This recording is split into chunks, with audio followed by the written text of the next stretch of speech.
Hi all welcome back to Desi bloom and bite. ఈరోజు మనం mushroom matar pulao సింపుల్గా అండ్ ఈజీగా ఎలా ప్రిపేర్ చేసుకోవాలో ఈ వీడియోలో చూసేయండి. నేను ఇక్కడ 200 గ్రామ్స్ మష్రూమ్ అయితే తీసుకున్నాను. నీట్గా వాష్ చేసుకొని మనకు కావాల్సిన సైజులో అయితే కట్ చేసుకోవాలి. ఒక ప్యాన్ తీసుకుని హీట్ అయిన తర్వాత బటర్ కానీ ఆయిల్ కానీ గీ కానీ మీకు ఏది కావాలంటే అది వేసుకోవచ్చు. నేను ఇక్కడైతే బటర్ వేసుకొని ప్రిపేర్ చేసుకుంటున్నాను.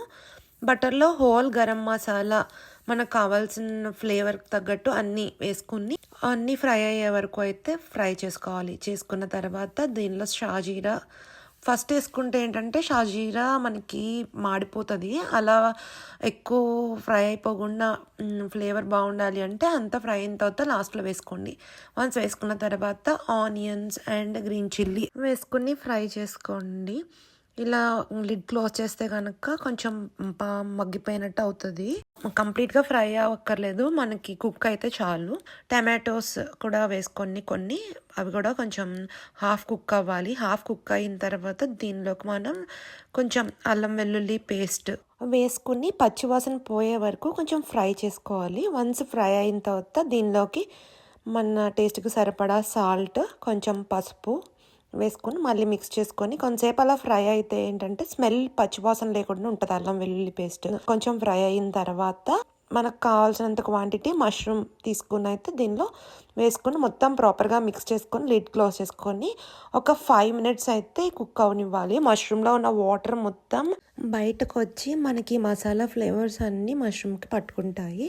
వన్స్ ఇట్లా కుక్ అయిన తర్వాత ఒక 5 మినిట్స్ దీనిలో ఇప్పుడు మనం ఇంకా మనకి మసాలా కావాలి ఫ్లేవర్ అనుకుంటే కనుక కొంచెం గరం మసాలా పౌడర్ కూడా యాడ్ చేసుకోండి. ఇప్పుడు ఈ స్టేజ్లో మిక్స్ చేసుకోవచ్చు. నేనేమి ఇంకా ఎక్స్ట్రా వేసుకోవట్లేదు, సో నేను వేయలేదు. ఇప్పుడు గ్రీన్ పీస్ వేసుకుని ఒకసారి మిక్స్ చేసుకుని దీనిలోనే మనం ఇప్పుడు కొత్తిమీర, పుదీనా మనకు కావాల్సినంత క్వాంటిటీ అయితే యాడ్ చేసుకొని ఒకసారి మిక్స్ చేసేసుకుని ఇప్పుడు నేను రైస్ వాటర్ ఆల్రెడీ సోక్ చేసి పెట్టుకున్నాను, సో ఓన్లీ ఆ వాటర్ ఒకటే వేసుకుంటున్నాను. ఇలా గరిట అడ్డు పెట్టేసుకోవడం వల్ల ఏంటంటే మొత్తం అంతా చిందకుండా డైరెక్ట్ ప్యాన్లోనే పడుతుంది డైరెక్ట్గా. అట్లా వేసుకున్నాను. వన్స్ ఆ వాటర్ అన్నీ కొంచెం బాయిల్ అయిన తర్వాత నేను రైస్ కూడా వేసుకొని ఇంకా కుక్ చేసుకుంటున్నాను. మీరు కుక్కర్లో వేసుకునేటట్టయితే కనుక అన్నీ ఒకసారి కుక్ అయిన తర్వాత వాటర్, రైస్ అన్నీ వేసేసుకొని టేస్ట్ అడ్జస్ట్ చేసుకొని సాల్ట్ అని చెక్ చేసుకొని లిడ్ క్లోజ్ చేసుకొని ఒక 2 విజిల్స్ వస్తే సరిపోతుంది మనకి. ఇలా డైరెక్ట్గా కుక్ చేసుకుంటే కనుక 15 మినిట్స్ కుక్ చేసుకోవాలి.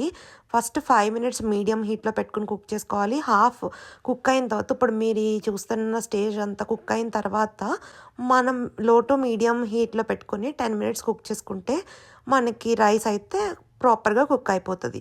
వన్స్ కుక్ అయిన తర్వాత ఒక 10 మినిట్స్ అలా ఉంచి అప్పుడు మనం అయితే చూస్తే కనుక పొడి పొడిగా వస్తుంది రైస్. ఈ వీడియోలో చూస్తున్న విధంగా మనకి సింగిల్ పాట్లో అయిపోవాలి అనుకుంటే ప్రెషర్ కుక్కర్లో కూడా చేసుకోవచ్చు. ఇలాంటి మరిన్ని వీడియోస్ కోసం మన ఛానల్ని లైక్ చేయండి, షేర్ చేయండి, సబ్స్క్రైబ్ చేసుకోండి. ఆల్రెడీ సబ్స్క్రైబ్ చేసుకున్నట్లయితే లైక్ చేసి కామెంట్ చేయండి, షేర్ చేయండి. ఇంకా ఫైనల్గా సర్వ్ చేసేసుకొని ఎంజాయ్ చేసేయడమే మటర్ మష్రూమ్ పలావ్.